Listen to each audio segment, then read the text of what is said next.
and was part of the Mr. Abdul Sagar Khan was a member of the Legislative Assembly of Rajasthan and was part of the ruling party, the BJP, under Prime Minister Modi's leadership until he resigned in protest in 2019 against some of the government's policies and practices. Mr. Khan, welcome. Thank you, ma'am. Help us understand the consequences of the three central agricultural laws that the Indian government passed, which the farmers are now looking to repeal. See, as a matter of fact, these three laws, number one, have been enacted by this government without consultation and discussion and debate over the issue in the parliament, despite the protest from the opposition parties. They passed the law in a hurry and imposed the laws on the farmers' community, which were never asking for these laws to be enacted. These laws are being branded and dubbed as black and draconian laws because the intention of the government is to, subjugate these farmers before the capitalists like Adani and Ambani. Because this government is pro-capitalist. So these three laws are aiming at grabbing the land in the long run from the farmers and having a monopoly over their crops. Because one of the laws says a kind of a contract farming. Land will belong to the farmers. They will decide, the capitalists, the party engaging in, say, contract. You sow this kind of crop and they will have control over each and everything. You cannot even touch it, do anything of the sort. And in the long run, they will take the benefit out of it, and the poor farmers will not be able to make money out of it.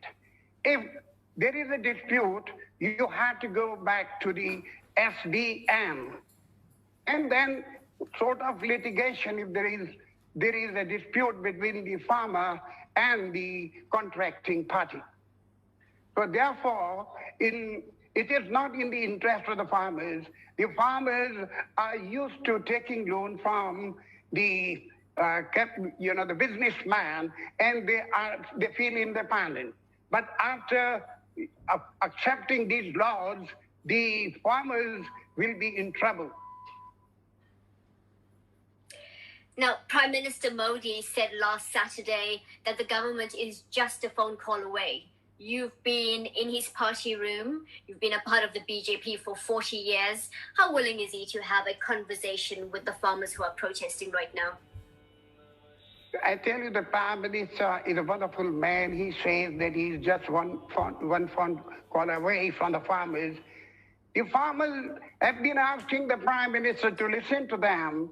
If the Prime Minister was not courteous enough even to meet once, there are 9 rounds of discussion and debate with the representatives of the government, including the Agriculture Minister. But they are just taking dates after dates, and they have not come to the conclusion till today. The reason being, the one single sentence demand of the farmers is repeal the laws. They have studied the laws. They know they are not in favor of the farmers. Then come on, have a discussion, form a committee after repealing the laws.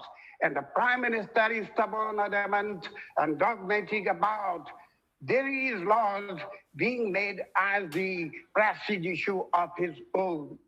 Because there is a contract between the Prime Minister and Adani and Ambani that you have to protect these laws. And they keep on funding this BJP government. That is the contract. Why should the Prime Minister go against democracy? In a democratic country, the Prime Minister must listen to the people, the farmers, who are the backbone of the economy of this country. Why don't you repeal? What is the harm in that? The law is made for the benefit of the farmers' community, not for the government or for the capitalists. So the Prime Minister is adamant, stubborn. And he wouldn't listen to the farmers. He will keep on saying, I'm one call away. Why don't you just go and meet the representatives of the farmer, call them at their own place and have a meeting with them directly. So Some farmers are saying that the government has tried to privatize them in the past. It didn't work. They pointed me to 2006, around about that time, where privatization failed. So, in your opinion, why is the government trying to do this again? See, the government, believes that whatever they do is absolutely right. For example, they took the decision at the time, at the hour of the night, saying, note Bandi, 1,000 rupees note, 500 rupees note will be a piece of paper. And within hours, those notes became rubbish and just a piece of paper. And this was an assault on economy of this country, and the economy of the country started going down from that very day. Number two, they took a decision of GST, and GST also failed. Number of decisions taken by the Prime Minister have failed, and the people know that privatization, especially in the special circumstances of this country, is going to fail. And the Prime Minister is just ambitious and wants to protect the interest of Adani and Ambani because they belong to Gujarat. This Chief Minister had been in hand and glove with these two business tycoons of India. Indian economy is destroyed, but these men have become the top businessman or the richest man in top 20, Adani and Ambani. Why a man should become the richest man in the world, whereas the economy of India has become so poor?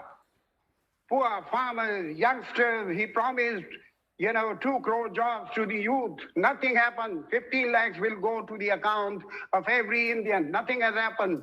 He is a liar, 100% a liar now. The people don't believe him at all. He has lost credibility. This government has lost reliability and credibility. So therefore, the farmers, nobody believes that he is in the interest of the farmers at all. Mr. Khan, thank you for your time. Thank you, ma'am. Rita, this is a massive issue on our doorstep. It's said 2/3 of the population are affected by this. Now, that's more than 1 billion people, 1,000 million people, just to be clear. Bridget Leslie has a personal connection to the Indian diaspora through her grandfather, who was also a pioneer in a movement against South African apartheid for the Indian people. She's committed to highlighting relevant political issues within the diaspora, and we're happy to have her do it on this station, on this program. I think it's a really, really important issue. And it occurs to me when I listen to her and think about farmers worldwide, that if farmers were paid as much as bankers, the world would be a very different place. Quite right, Rita. Well put.